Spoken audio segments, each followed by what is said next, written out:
बिस्मिल्लाहिर्रहमानिर्रहीम, अस्सलाम वालेकुम। कैपिटल टॉक में खुश आमदेद। आज एक तवील अरसे के बाद पाकिस्तान में एक बहुत बड़ा इंटरनेशनल क्रिकेट इवेंट हो रहा है। आईसीसी चैम्पियंस ट्रॉफ़ी जो है उसका इफ्तिताही मैच पाकिस्तान और न्यूजीलैंड के दरमियान खेला गया।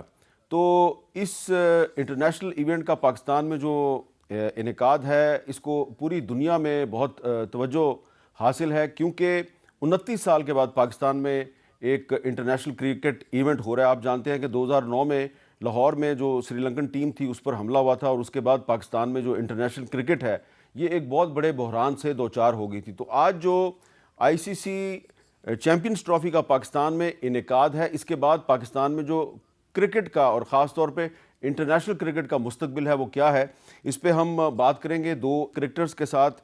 मोहम्मद आमिर साहब किसी तारुफ के मोहताज नहीं और अहमद शहजाद साहब हमारे साथ मौजूद हैं।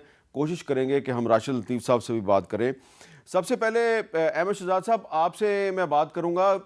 आपको याद होगा, हम सबको याद है 2009 में जो लाहौर में श्रीलंकन टीम पर हमला हुआ था, उसके बाद पाकिस्तान की जो क्रिकेट है वो एक बहुत बड़े क्राइसिस से दो चार हो गई थी। आप कैसे एनालिसिस करेंगे ये जो टाइम गुजरा है 2009 से 2025 के दौरान? इसमें आपको भी बतौर क्रिकेटर बहुत सी मुश्किलात का सामना था, पाकिस्तान की क्रिकेट ने भी बड़ी मुश्किलात का सामना किया। हम कहाँ से चले थे, कहाँ तक पहुँचे और अब आपको क्रिकेट का मुस्तकबिल क्या नज़र आ रहा है? देखिए, वो मेरी डेब्यू सीरीज़ थी। अनफॉर्चुनेटली आप यही समझ लें कि मेरा अभी नाम आया ही था श्रीलंका के अगेंस्ट, मेरी पहली सीरीज़ थी और उसी सीरीज़ के दौरान ये सारा जो सिलसिला हुआ था जो भी आपने श्रीलंका के अगेंस्ट बताया है। और उसके बाद हुआ ये कि हम अपने घर के अंदर क्रिकेट से महरूम हो गए और हमने सारी ज़िंदगी अपने घर के अंदर ज़्यादा क्रिकेट खेली थी। ऑब्वियसली होम कंडीशंस इसलिए इम्पॉर्टेंट होती हैं कि हमें आइडिया होता है यहाँ के पिचेस का, ग्राउंड्स का, तो हम वो खेल नहीं सके। और उसके बाद 12 साल जो है हमारी क्रिकेट दुबई, अबू धाबी के अंदर हुई, जहाँ पे एज अ बैट्समैन सबको ही मसले आए, हमें भी मसले आए, हमारी एवरेजेस नीचे गई। वो वहाँ पे एक प्रोजेक्टेड स्कोर होता है 240, लेकिन वो जो अपने आवाम के सामने इंसान हीरो बनता है और इस फ्लैट पिचेस के ऊपर परफॉर्मेंस करने का जो मज़ा है वो मोस्ट ऑफ जो हमारे टेन्योर में सारे प्लेयर्स खेले हैं वो उसको उठा नहीं सके। बड़ी खुशी की बात है कि आज इतने अरसे के बाद पाकिस्तान के अंदर क्रिकेट वापस आया, एक आईसीसी का इवेंट वापस आया है। तो शायकीन क्रिकेट के लिए भी बहुत ज़बरदस्त चीज़ है कि वो अपने फेवरेट्स खिलाड़ियों को जो है अपने सामने देख सकते हैं। At the same time players के लिए भी इससे बड़ी कोई चीज़ हो नहीं सकती है कि वो परफॉर्मेंस करें, क्योंकि जो हीरो है ना, हीरो सुपरस्टार्स, वो अपने क्राउड और अपने घर वाले बनाते हैं। तो यहाँ पे ये मैच जितवाएंगे, मुझे इसमें कोई दो राय नहीं है कि ये मैच जितवाएंगे हमारे प्लेयर्स, तो ये सुपरस्टार्स बन के बाहर आएंगे और इससे बड़ी अपॉर्चुनिटी खिलाड़ियों के पास भी हो नहीं सकती है। अच्छा मोहम्मद आमिर साहब, आप जो है बड़ी आपने एज ए क्रिकेटर बड़ी स्ट्रगल की है, लेकिन आपके साथ साथ ये इत्तेफाक की बात है कि जिस दौर में आप स्ट्रगल कर रहे थे उसी दौर में पाकिस्तान की क्रिकेट भी बड़े एक मुश्किल दौर से गुजरी थी और वो भी स्ट्रगल कर रही थी। तो इसमें जो इंडिया ने पाकिस्तान आके खेलने से इनकार किया, इससे हमारे फैंस जो हैं वो डिसअपॉइंट तो ज़रूर हुए, लेकिन आज इंडिया पाकिस्तान आके खेलने के लिए तैयार नहीं है और चैम्पियंस ट्रॉफ़ी के मैच दुबई में खेल रहा है। इससे पाकिस्तान को और चैंपियंस ट्रॉफी को फर्क पड़ेगा आपके ख्याल में? नहीं, मुझे लगता नहीं है कि पढ़ना चाहिए। अगर आप देखें कि जिस तरह की तैयारियां चल रही हैं और फैंस अगर आप देखें सोशल मीडिया पे भी देख लें, इंगेज्ड हैं। और आज जिस तरह की ओपनिंग हुई भी है, आपने देखा एयरफोर्स के जहाज़ और ये वो इतना एक इमोशनल सीन था टू बी ऑनेस्ट, कि इतने अरसे के बाद आईसीसी का टूर्नामेंट पाकिस्तान में होना ये सबसे बड़ा इंपॉर्टेंट था। इंडिया का आना ना आना ये एक डिफरेंट डिबेट है, लेकिन आईसीसी का इवेंट होना पाकिस्तान में ये एक बहुत बड़ी बात है और 29-30 साल के बाद होना, और उसकी जो हाइप है। फिर आप देख ले ग्राउंड्स जिस तरह पीसीबी ने तैयार किए। मैं उस दिन हमारा चैम्पियन ट्रॉफी का फंक्शन भी था, ओपनिंग, उस पर ये हमारी 2017 वाली जो टीम थी वहाँ गई हुई थी। तो जो आईसीसी के हेड्स थे उन्होंने भी बहुत तारीफ़ की क्रिकेट बोर्ड की और ग्राउंड्स की, कि जिस तरह की क्रिकेट बोर्ड ने तैयारियाँ की हैं। तो आई थिंक इंडिया एक अलग डिबेट है कि वो आई नहीं आई, लेकिन हमारे लिए सबसे मेन चीज़ थी कि आईसीसी का जो टूर्नामेंट है वो पाकिस्तान में हो और वो हो रहा है। अच्छा, और ये बिल्कुल आप सही कह रहे हैं कि आईसीसी चैम्पियंस ट्रॉफ़ी का जो पाकिस्तान में इनेकाद है ये पाकिस्तान के लिए एक बड़ा मेडल है, ये इतना इम्पोर्टेंट नहीं है कि इंडिया की टीम पाकिस्तान आके खेलती है नहीं खेलती है, ये एक सेकेंडरी बात है, लेकिन चैम्पियंस ट्रॉफी का पाकिस्तान में होना एक बहुत बड़ी बात है। अच्छा, एक मैं आप दोनों का कमेंट चाहता हूं कि इस चैम्पियंस ट्रॉफी में एक एम्पायर ऐसा है जो 2009 का जो लाहौर में हमला था उसमें ज़ख्मी हो गया था और बहुत शदीद ज़ख्मी हुआ, 2-3 उनको गोलियां लगी। एहसन रज़ा साहब, आप सब उनको जानते हैं। तो एहसन रज़ा साहब जो हैं वो उसके बाद काफ़ी अरसे तक उनका इलाज होता रहा, फिर उनका बार बार ऑपरेशन होता रहा। और अब जिस तरह के अलीम डार साहब जो हैं वनडे इंटरनेशनल का उन्होंने रिकॉर्ड बनाया हुआ है, तो T20 का रिकॉर्ड जो है वो एहसन रज़ा साहब के नाम है।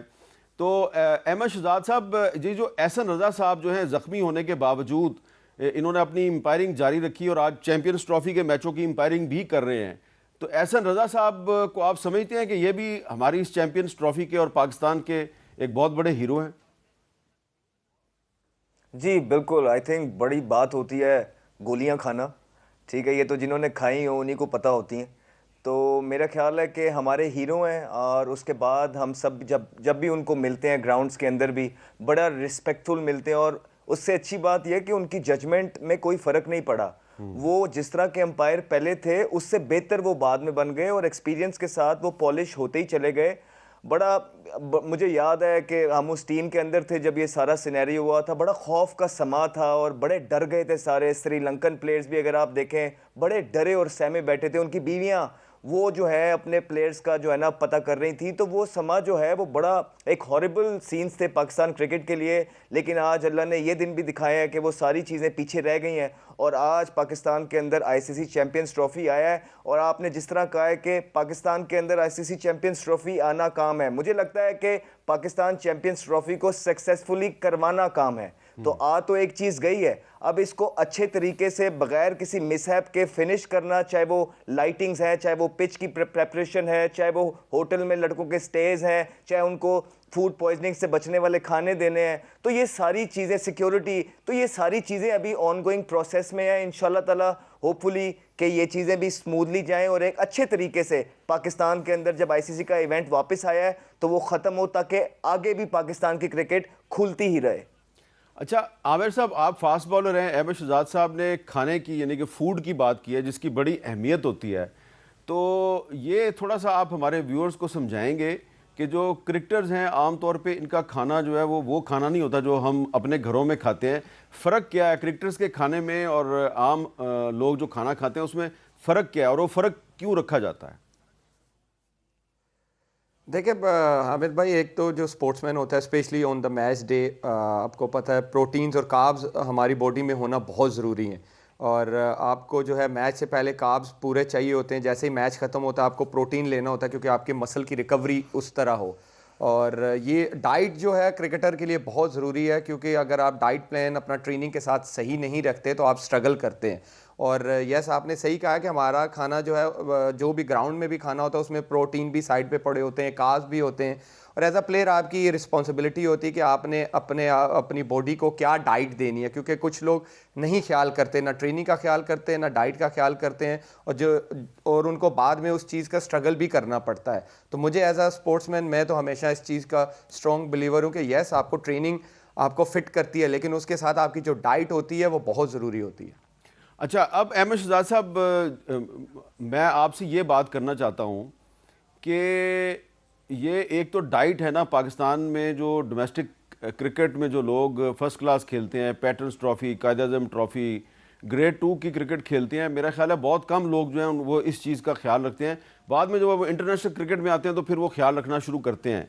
तो आप अगर इंडिया और पाकिस्तान के क्रिकेट के सिस्टम का अगर आप कंपैरिजन करें तो आपको पाकिस्तान की क्रिकेट में सबसे बड़ा मसला क्या नज़र आता है? होए होए, बड़ा हैवी क्वेश्चन किया है हामिद भाई। कोई एक मसला तो नहीं है, मसले तो रैंकिंग सब बता देती हैं। हामिद भाई आपके सामने रैंकिंग्स करी हैं, एक वर्ल्ड नंबर 1 की साइड है और वहाँ कंसिस्टेंटली रहती है, और एक जो है कोई 8वें 9वें नंबर की साइड बन गई है। आहिस्ता आहिस्ता सिस्टम ख़राब हुआ है हमारे डोमेस्टिक के अंदर, पूरे का पूरा स्ट्रक्चर रिवैम्प होने वाला है। डोमेस्टिक के अंदर लोगों को की कोचिंग जो है बच्चों की वो अच्छी होने वाली है। मसला ये है कि कोचिंग भी जो है, हमारे जो कोचेज़ हैं डोमेस्टिक के अंदर वो इतने क्वालिफाई नहीं है, और फिर जो उनका ट्रीटमेंट है बच्चों के साथ, आपको तो पता ही होगा अमित भाई हमारा किस तरह तू तड़ाक वाला सिस्टम होता है। और फिर मेरे ख्याल से मेरिट को प्रिवेल करना बहुत ज़रूरी है, क्योंकि निचले लेवल से आप लोग मेरिट को प्रिवेल नहीं करेंगे, ख्याल नहीं रखेंगे, तो वो प्रोडक्ट ऊपर नहीं आएगी। और जो प्रोडक्ट ऊपर आ भी जाती है वो भी कहीं ना कहीं उसके पीछे कोई ना कोई हमें देखने, हमारे सामने मिसालें हैं, नाम नहीं मैं लेना चाहता, सिफारिशें भी उसके साथ होती हैं, तो वो प्रोडक्ट पूरा बनता नहीं है। अगर कोई आ भी जाए तो दबा दबा प्रोडक्ट आता है। वेयर एज अगर आप भारत की बात करते हैं तो उनके आप देखें वो कोई दबा दबा नहीं आता, चाहे वो मेरिट है, हर एक चीज को वो प्रिवेल करते हैं। तो कोई एक चीज नहीं है सर, बहुत सारी चीजें हैं जिस पे काम होने वाला है, और हम पिछले 6-8 महीने से इन सारी चीजों की निशानदेही करा रहे हैं। अभी फिर एक दफा आईसीसी चैंपियंस ट्रॉफी आ गया है, हमारा पूरा फर्ज बनता है कि हम सपोर्ट करें अपनी टीम के अंदर, और ये पाकिस्तान को ये, क्योंकि आपको देखना पड़ेगा सर के पिछली दफा जब हम वर्ल्ड कप से एलिमिनेट हो गए थे क्वालिफाई किए बगैर, तो हमें ये बोला गया था, ये सीनियर प्लेयर, क्योंकि आवाम डिमांड कर रही थी प्रॉपर रिवैम्प, लेकिन हमें ये कहा गया था कि यार आगे आईसीसी का इवेंट चैंपियंस ट्रॉफी आने वाली है 6 महीने बाद, तो अब इतनी जल्दी टीम बना नहीं सकते हैं। तो ये मेक और ब्रेक टूर्नामेंट है हमारे सीनियर प्लेयर्स के लिए भी, और वो लोग जो सिलेक्शन कमेटी में है या कोचेज हैं जिन्होंने एक स्पिनर कम डाला, बाबर आजम को ओपनर बना दिया, आज तो फ़खर भी इंजर्ड हो गए, तो ये सारी चीज़ें जो हैं ये इनके ज़िम्मे है। हम पूरी दुआ और सपोर्ट करेंगे कि इस दफ़ा आईसीसी चैंपियंस ट्रॉफी पाकिस्तान जीते, लेकिन अगर खुदा न ख्वास्ता ऐसा ना हो सका तो ये अपने साथ बहुत सारा सवालिया निशान इस सिस्टम और स्ट्रक्चर पे छोड़ के पाकिस्तान टीम चली जाएगी। अच्छा आमिर साहब, ये एम.एस. शहजाद साहब ने रैंकिंग्स का जिक्र किया है, बिल्कुल ठीक है, पाकिस्तान की रैंकिंग्स जो हैं वो काफ़ी मुतासर हुई हैं, तो क्या इसकी वजह पाकिस्तान में जो क्रिकेट का सिस्टम है, जो क्रिकेट का स्ट्रक्चर है, वो भी उसकी एक वजह है? हम चाहते हैं कि हमारी टीम जो है वो जब भी किसी टीम के साथ मैच खेले तो जीते ज़रूर, लेकिन क्या आप ये बताना पसंद करेंगे कि ये टीम जो है इसके पीछे जो सिस्टम है वो सिस्टम इस काबिल है कि ये टीम जो है ये पाकिस्तान के जो क्रिकेट के शायकीन हैं उनकी उम्मीदों पर पूरा उतरे? देखिए अहमद ने बड़े अच्छे तरीके से सारी चीज़ें एक्सप्लेन की है, लेकिन आपकी वो डाइट वाली बात से मुझे याद आया कि आपने सवाल भी किया था कि हम कहाँ लैक करें। देखिए अगर आज भी आप जाके डोमेस्टिक क्रिकेटर से पूछे ना, क्रिकेटरों से, कि वो डेली अलाउंस जो है वो 1000 से 2000 रुपये है, तो आपको पता है कि वो अब जो एक फास्ट बॉलर है वो दिन में अगर 4 डे मैच खेल रहा है वो जाके क्या खाना खाएगा 1000-2000 में। तो ये एक अलमिया है कि आपको डोमेस्टिक क्रिकेट में इन्वेस्ट करना पड़ेगा, डोमेस्टिक प्लेयर्स को पैसे ऐसे देने पड़ेंगे कि वो ट्रेनिंग कर सकें, वो अपने ऊपर इन्वेस्ट कर सकें, अच्छे खाने खा सकें, अपने आप को मेंटेन कर सकें। जब आप स्ट्रक्चर सही रखते हैं, जब आप इन्वेस्ट सही करते हैं तो प्रोडक्ट अच्छा आता है, क्योंकि इन्वेस्ट सही नहीं होता तो फिर प्रोडक्ट भी ऐसा ही आता है, ऑन एंड ऑफ आपको एक टैलेंट मिल जाता है। आप अभी भी देख लें, हम एज अ टीम बहुत कम जीतते हैं, कोई एक आध प्लेयर या 2 प्लेयर टीम में परफॉर्म करते हैं तो टीम मैच जीत जाती है। तो क्योंकि इन्वेस्टमेंट आप जब तक सही नहीं करेंगे आपका प्रोडक्ट सही नहीं आएगा। और हम ये पिछले 30 साल से यही रो रहे हैं कि डोमेस्टिक क्रिकेट में पैसे दें, डोमेस्टिक क्रिकेट में पैसे दें। आपको भी पता है अब इतनी महंगाई है, एक फर्स्ट क्लास क्रिकेटर 1000-2000 में क्या खाना खाएगा, कौन सा अच्छा खाना खाएगा, वो या चने खाएगा या बेचारा दाल खाएगा। तो ये चीजें बहुत ज्यादा जरूरी हैं क्रिकेटरों पे इन्वेस्ट करने वाली। वैसे चने और दाल भी अब काफी और सर दूसरा, मैं आमिर की बात को आगे बढ़ाता चलूं, देखिए ना कि अब चेयरमैन चेंज होते हैं, साल में 3 चेयरमैन आ जाते हैं, वो एक चेयरमैन जाते हैं, उसके बाद वो अपनी टीम दोबारा से ले आते हैं। पुराने चेयरमैन ने जो प्लान्स ले डाउन किए होते वो सारे उठा देते हैं और एक नए प्लान जो है ना ले डाउन हो जाते हैं। उसके बाद जब नया आता है वो फिर से आधे रास्ते, कोई चीज कंप्लीट नहीं हो रही है पाकिस्तान के अंदर, जिसका नुकसान सिर्फ और सिर्फ पाकिस्तान की क्रिकेट जो है ना उठा रही है। अच्छा, राशिद लतीफ़ साहब जो हैं उनके साथ हमारा राब्ता हो गया, अब उनसे बात करते हैं। राशिद भाई, बहुत बहुत शुक्रिया, वेलकम टू कैपिटल टॉक। हम एम.एस. शहजाद साहब और मोहम्मद आमिर साहब के साथ पाकिस्तान के क्रिकेट के सिस्टम पे बात कर रहे हैं। तो आपको क्या लग रहा है कि ये जो टीम हमारी इस वक्त चैंपियंस ट्रॉफी में न्यूजीलैंड के खिलाफ बरसरे पेकार है, ये टीम आगे चलकर ये आम पाकिस्तानी क्रिकेट फैंस की उम्मीदों पर पूरा उतरेगी? क्या सिस्टम ऐसा है पाकिस्तान में क्रिकेट का कि ये टीम जो है ये हमारी उम्मीदों पर पूरा उतरे? देखिए, एक आध 2 टूर्नामेंट जीत सकते हैं, हो सकता है हम ये चैंपियंस ट्रॉफी जीत जाएं, यू नेवर नो। लेकिन जो आपने बात की निज़ाम की, सिस्टम की, वो लगता नहीं है कि अपनी जगह पे मौजूद है। बहुत जल्दी से 6 महीने में, 1 साल में हमारा डोमेस्टिक स्ट्रक्चर चेंज हो जाता है, जिसकी वजह यही है कि चेयरमैन चेंज होते हैं, सिलेक्शन कमेटी चेंज होती है, तो इसकी वजह से हम सबसे ज्यादा असरअंदाज जो होती है डोमेस्टिक हो जाती है। अगर हम शेफील्ड शील्ड लेते हैं या रणजी ट्रॉफी लेते हैं या इंग्लिश काउंटी लेते हैं, वो तो 150 साल से सेम चीज पैटर्न पे चल रहे हैं, वो चेंज नहीं करते अपने आप को, चाहे उनके चेयरमैन चेंज हो जाए या उनकी गवर्नमेंट चेंज हो जाए। सबसे बड़ा मसला हमारे यहाँ, जब गवर्नमेंट चेंज होती है तो चेयरमैन चेंज होता है, चेयरमैन चेंज होता है तो वो अपने बंदे लेके आता है जिसको डोमेस्टिक चलानी आती है या नहीं आती है। आमिर की सुन रहा था मैं, 1,000-2,000 का बताया इन्होंने डेली वेजेस, यहाँ 250 भी मिल रहे हैं, इसी सीजन में 250-500 भी मिल रहे हैं। और कुछ प्लेयर्स को तो सिर्फ ये बोला जा रहा है आप खेलें सिर्फ और ज्यादा बातें ना करें। हमारा बहुत बड़ा ह्यूज गैप है पीएसएल, पहले हम बोलते हैं डोमेस्टिक और इंटरनेशनल में बड़ा गैप है, अब हम इंटरनेशनल तो छोड़ दें, हमारे पीएसएल में और डोमेस्टिक में ह्यूज गैप आ गया है, जिसकी वजह से हमें बहुत सारे काम करने होंगे। मैं पहले भी बात की है, नकवी साहब तक मैंने बात पहुंचा दी है, वहाब रियाज के थ्रू बस पहुंची ही नहीं पहुंची। हमारे वाइट बॉल के जो प्लेयर हैं उनका पेंशन नहीं है, क्योंकि कुछ प्लेयर हमारे ऐसे हैं जो कि वाइट बॉल से खेले हुए हैं, जैसे रोमान रईस हो गया, चैंपियन ट्रॉफी खेला हुआ जीता हुआ है, लेकिन वो नहीं खेला हुआ, क्या उसको पेंशन नहीं मिलेगी? तो बहुत सारे काम करने के हैं। बाकी नकवी साहब जो काम करना आता है उनका, वो बहुत जबरदस्त कर रहे हैं, लेकिन अगर क्रिकेट की बात करते हैं, क्रिकेट उनका फोटे नहीं है। क्रिकेट में आपको प्रोफेशनल लेके आने पड़ेंगे, जिसकी वजह से आपको क्रिकेट बेहतर करनी पड़ेगी, स्पेशली फर्स्ट क्लास क्रिकेट का स्टैंडर्ड हमें बहुत हाई करना पड़ेगा।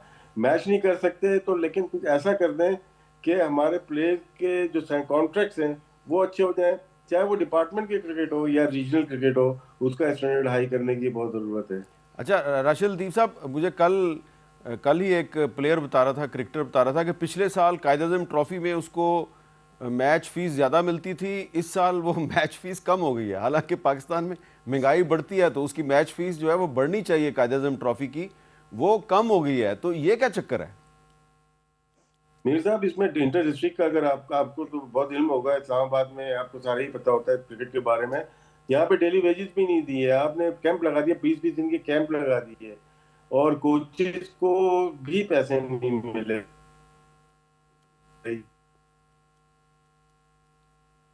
ये वाहिद बोर्ड है दुनिया का जो कि अपने कोचेस को अकोमोडेट नहीं कर पाता, वेजेस नहीं दे पा रहे हैं। हालांकि स्कूल खुले हुए थे, आप 6 बजे उनको बुला रहे हैं, छुट्टियां नहीं थी, तो उनके एजुकेशन का भी फर्क होता है। तो आपको जो स्केड्यूल बनाना चाहिए कैंपिंग का, वो स्कूल की मुनासबत से कि स्कूल कब खुले हैं, कॉलेज यूनिवर्सिटी के हिसाब से कितने लोगों के तो पेपर्स भी आ जाते हैं। तो आपकी बात दुरुस्त है कि जिस तरह से ये क्रिकेट चल रही है, फाइनेंशियली बहुत वीक हो गए हैं। यहाँ पे जी एक ब्रेक लेते हैं और ब्रेक के बाद दोबारा मिलते हैं।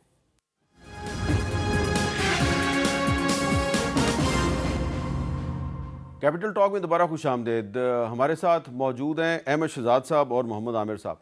अहमद शहजाद साहब, आप ज़रा ये बताएं कि आपको क्या लग रहा है कि ये जो चैम्पियंस ट्रॉफ़ी है, इसमें आपके ख्याल में कौन सी टीमें जो हैं वो सेमीफाइनल और फिर फाइनल तक पहुंच सकती हैं? मैं ये नहीं पूछ रहा कि कौन जीतेगा, लेकिन आपके ख्याल में 4 फेवरेट टीमें कौन सी हैं?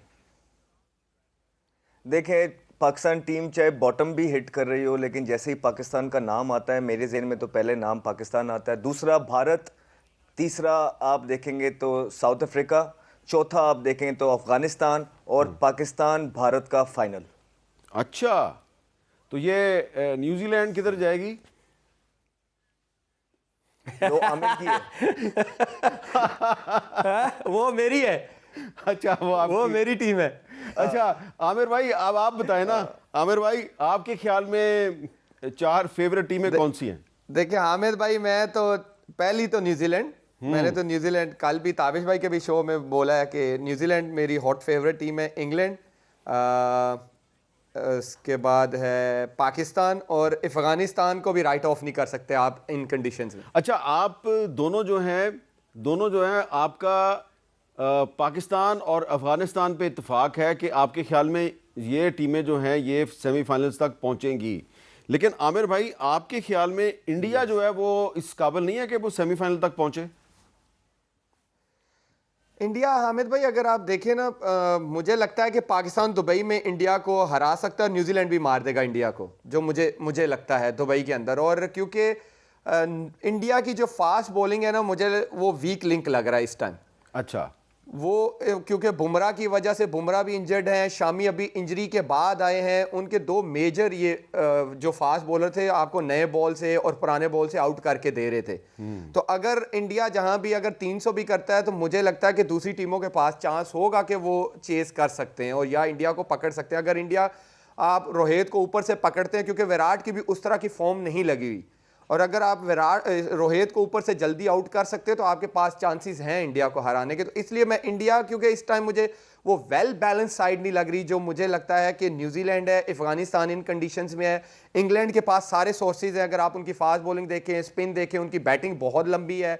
पाकिस्तान को भी आप राइट ऑफ इसलिए नहीं कर सकते कि पाकिस्तान का कुछ पता नहीं चलता, और उनका दुबई में मैच अगर पाकिस्तान इंडिया से जीत जाता है तो पाकिस्तान किसी को भी मार देगा।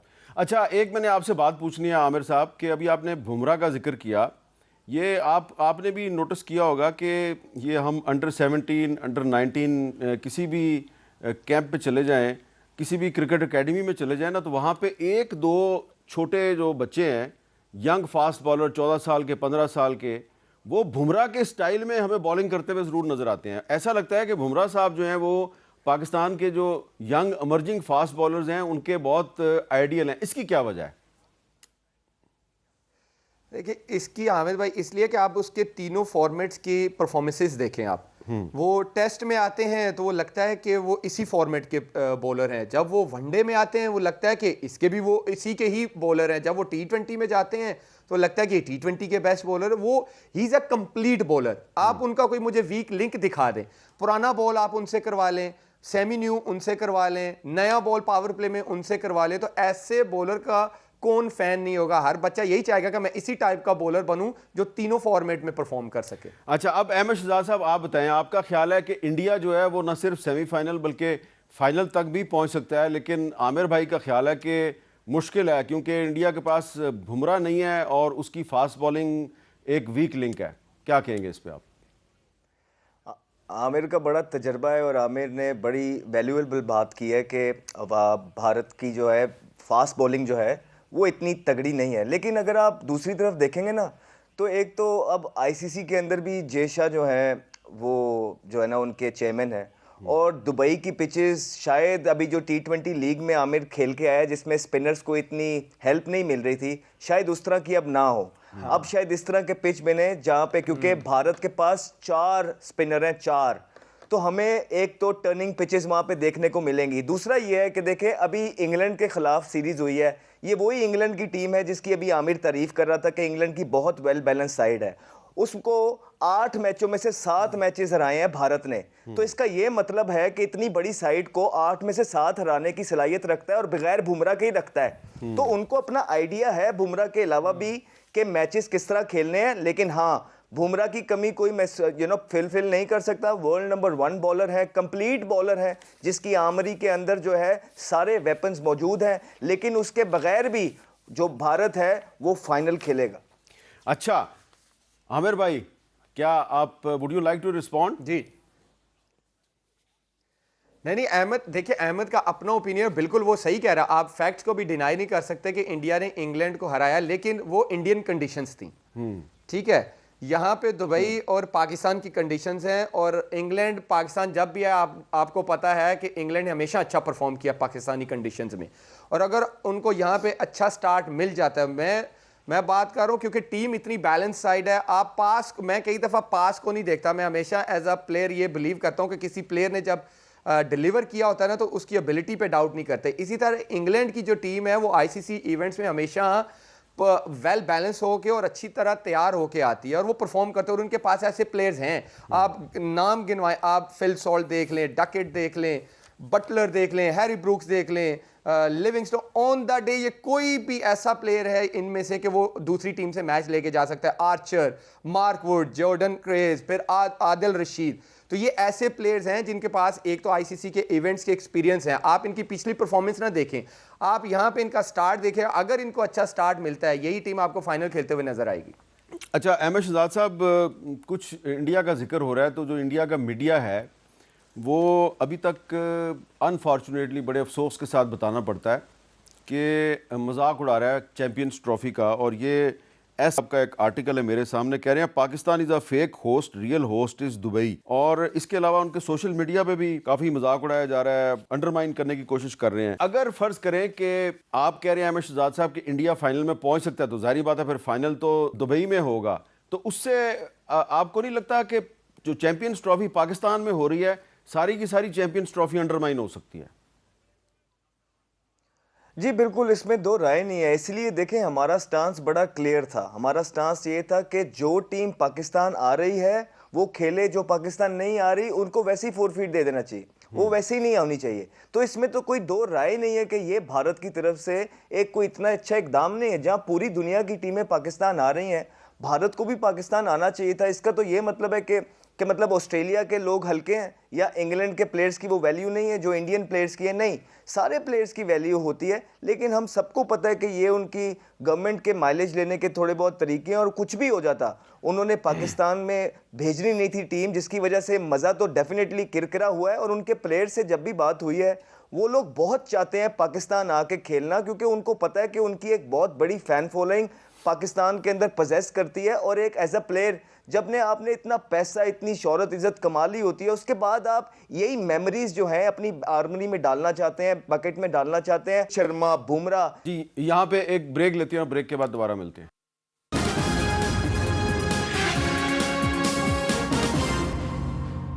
कैपिटल टॉक में दोबारा खुशामदीद। वक्फे से पहले अहमद शहजाद साहब के साथ हम बात कर रहे थे कि अगर फाइनल जो है उसमें इंडिया पहुंच गया और फाइनल अगर दुबई में हुआ, तो फिर चैम्पियंस ट्रॉफ़ी जो पाकिस्तान में हो रही है ये अंडरमाइन तो नहीं हो जाएगी? आमिर साहब, आपका इस बारे में क्या ख्याल? आपका तो खैर इब्तदाई तौर पे ये ख्याल है कि इंडिया फाइनल में पहुंचेगा ही नहीं, लेकिन फ़र्ज़ करें कि अगर पहुंच जाता है तो फिर तो बड़ी प्रॉब्लम नहीं हो जाएगी पाकिस्तान के लिए? वो तो फिर बिल्कुल डेफिनेटली एज अ पाकिस्तानी या एज अ क्रिकेट फैंस तो जब कोई होस्ट होता है और वो फाइनल वहाँ पे ना हो रहा हो, तो ये डेफिनेटली ये एक डिसअपॉइंटिंग बात है।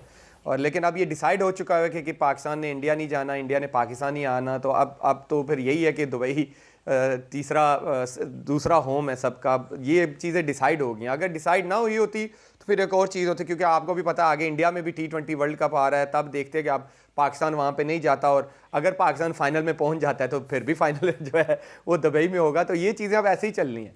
अच्छा, अब ये बताएं कि अब ये जो आने वाले मैच हैं, इसमें पाकिस्तान की जो क्रिकेट टीम आज न्यूजीलैंड के ख़िलाफ़ खेली है, इसी टीम को अगले मैचों में खिलाना चाहिए, या इसमें कुछ आपको लगता है तब्दीलियां करने की भी ज़रूरत है? देखिए, अब हामिद भाई कुछ है ही नहीं है ना। अब जो आपके पास बेस्ट अवेलेबल प्लेयर्स थे वो आपने आज खिला दिए। और दूसरा ये है कि फ़खर का अब इंजरी का भी अपडेट आएगी, पता चलेगा। अगर फ़खर भी इंजर्ड हो जाते हैं, हम वैसे ही साइम की वजह से इतना स्ट्रगल कर रहे थे, अब फ़खर भी अगर चला गया तो फिर तो बहुत मुश्किल है पाकिस्तान के लिए। और 3 दिन के बाद आपका इंडिया के साथ मैच होना है, तो अगर फ़खर चले जाते तो बहुत बड़ा नुकसान होगा। बाकी तो मोरलेस यही प्लेयर खेलेंगे, मुझे लगता है सेम टीम खेलेगी।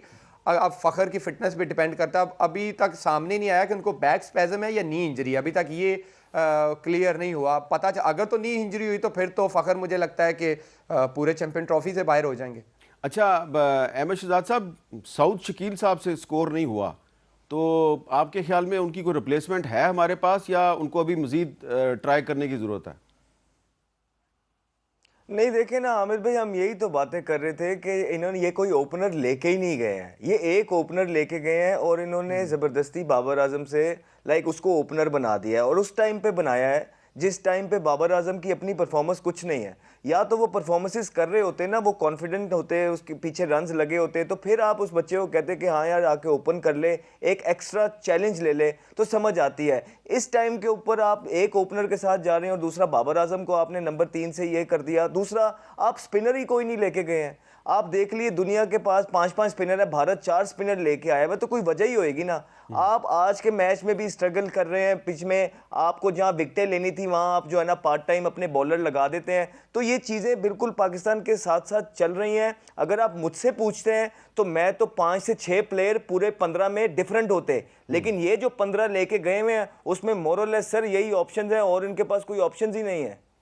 अच्छा आमिर भाई, ये बताएं कि हारिस रऊफ जो हैं वो इंजरी के बाद खेल रहे हैं, कोई उन्होंने आज इतनी बुरी बॉलिंग नहीं की, तो आपको लगता है कि अगले मैचों में भी वो इसी तरह की बॉलिंग करते रहेंगे?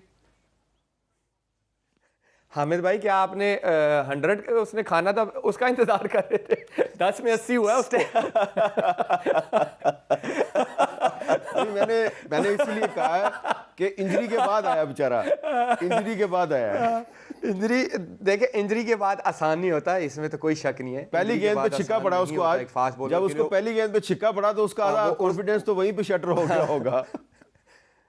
वो जिस तरह का बॉलर है, आता है जान मारता है, 145 करता है, और उसको साइड का था प्रॉब्लम, साइड स्ट्रेन जो होता है ये बड़ा तंग करता है फास्ट बॉलर को। उसके बावजूद वो, ये नो डाउट कि वो 140 प्लस बॉलिंग कर रहा था। लेकिन यस, क्रिकेट में होता है, डेफिनेटली होता है, लेकिन आपको अपनी गलतियों से सीखना होता है कि यार मैंने इस मैच में क्या एज अ बॉलर गलती की है कि जो मैं अगले मैच में बेहतर कर सकता हूं। और इतना एक्सपीरियंस हो गया हुआ है कि उसको अब आइडिया हो जाना चाहिए कि किस विकेट पे या किस कंडीशन में मुझे किस तरह की बॉलिंग करनी है, किस प्लेयर की क्या स्ट्रेंथ है, किस प्लेयर की क्या वीकनेस है। अगर आज ही आप देख लीजिए, हम अगर ओवरऑल बॉलर्स की बात कर लें तो ग्लेन फिलिप्स की अगर आप बैटिंग देखें ना, उसकी ट्राई नेशन सीरीज से जो उसने हमारे अगेंस्ट 100 किया था, और आज भी जो उसने 50 किया, वो मिड विकेट से लेके सीधा स्ट्रेट तक हमें मारी जा रहा है और हम खाई जा रहे हैं। कोई बंदा उससे एक्स्ट्रा कवर या पॉइंट की तरफ रन्स ही नहीं खा रहा, वो और मारता, वो उसका शॉट ही मिड विकेट है, मिड ऑन है और स्ट्रेट है, और वहीं पे हम उससे खाते हैं। एज अ बॉलर मुझे यहाँ पे थोड़ा सा मैं कहता हूँ कि यार हमारे बॉलर्स के पास प्लान बी होना चाहिए कि जो एक प्लेयर की स्ट्रेंथ है उसकी स्ट्रेंथ से हट के भी तो बॉलिंग करके देखें। वो मुझे एक मिसिंग पार्ट लगता है हमारी बॉलिंग में। तो ये अहमद शहजाद साहब सही कह रहे हैं कि हमारे पास स्पेशलिस्ट स्पिनर्स ज़रा ज़्यादा होने चाहिए, एक इब्रार जो है वो काफ़ी नहीं था। बिल्कुल सही कह रहा है अहमद, हम तो कब से कह रहे हैं कि ऐसी विकेटों पे, और दिन का मैच आप देख ले, इतना ड्राई विकेट था और दिन का मैच था, तो वहां पे अगर आपके पास 2 जेन्युइन स्पिनर लगे होते, जिस तरह आपने ऊपर से 3 आउट कर दिए थे, तो आप, मुझे लगता है कि आपने 2-250 पे न्यूजीलैंड को आउट भी कर देना था, 300 होना ही नहीं था। अच्छा, तो फिर अहमद शहजाद साहब, ये जो सारी गुफ्तगू हमने की है, इस गुफ्तगू की रोशनी में जो सुनने वाले हैं वो अभी भी उम्मीद रखें कि पाकिस्तान फाइनल तक पहुंच सकता है? जी बिल्कुल, इसमें कोई दो राय नहीं है। देखिए, ये मैच बाबर आजम अभी खेल रहे हैं, जिनसे काफ़ी देर से भी परफॉर्मेंस नहीं हो रही है, और ओडीआई में बड़े ज़बरदस्त प्लेयर हैं, उनके स्टैट्स बहुत अच्छे हैं। हमें उम्मीद रखनी चाहिए कि अगर पाकिस्तान ने इन पे 6-7 साल से इन्वेस्टमेंट की है, तो वो इसीलिए की है कि वो इस तरह के मैचेस जितवाएंगे।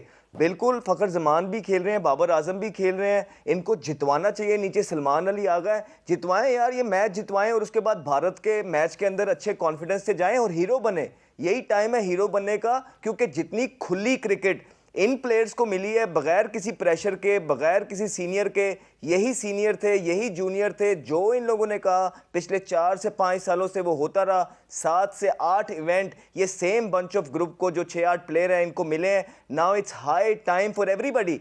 मुल्क के लिए भी ये बहुत ज़रूरी है हामिद भाई, और इनके अपने करियर्स के लिए भी ये बहुत इंपॉर्टेंट है कि ये आईसीसी चैंपियंस ट्रॉफी जितवा के दें। आमिर भाई, आखिर में ये बताएं कि आपको लगता है कि बाबर आजम वर्सेस विराट कोहली ये चैंपियंस ट्रॉफी फैसला करेगी कि दोनों में से बड़ा बैट्समैन कौन है?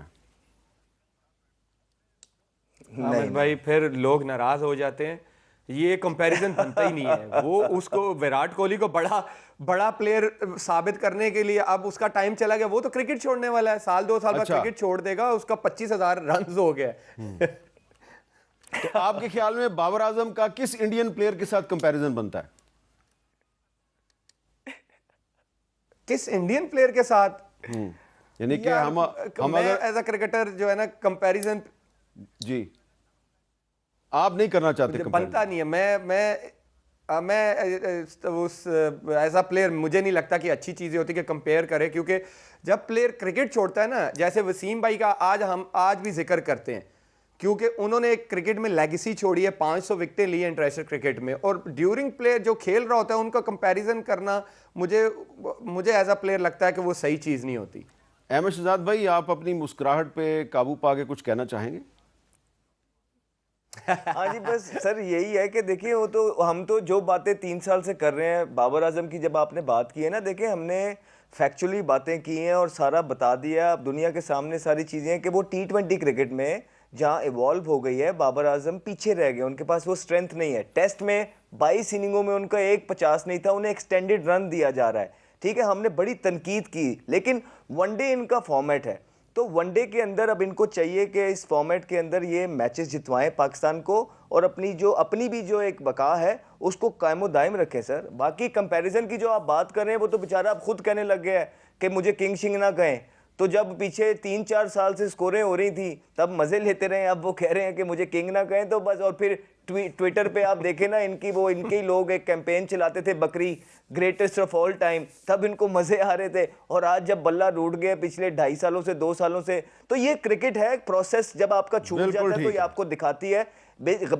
जी जी बहुत बहुत शुक्रिया अहमद शहजाद साहब और मोहम्मद आमिर साहब। और हम हैं ये चैम्पियंस ट्रॉफ़ी जो है, इसके बाद पाकिस्तान मज़ीद बड़े बड़े इंटरनेशनल क्रिकेट इवेंट्स को होस्ट करेगा, और इंशाल्लाह ताला वो दिन भी आएगा जब इंडिया जैसी क्रिकेट टीम जो है वो पाकिस्तान आने से इनकार करते हुए 100 दफ़ा सोचेगी। इजाज़त दीजिए, अल्लाह हाफ़िज़।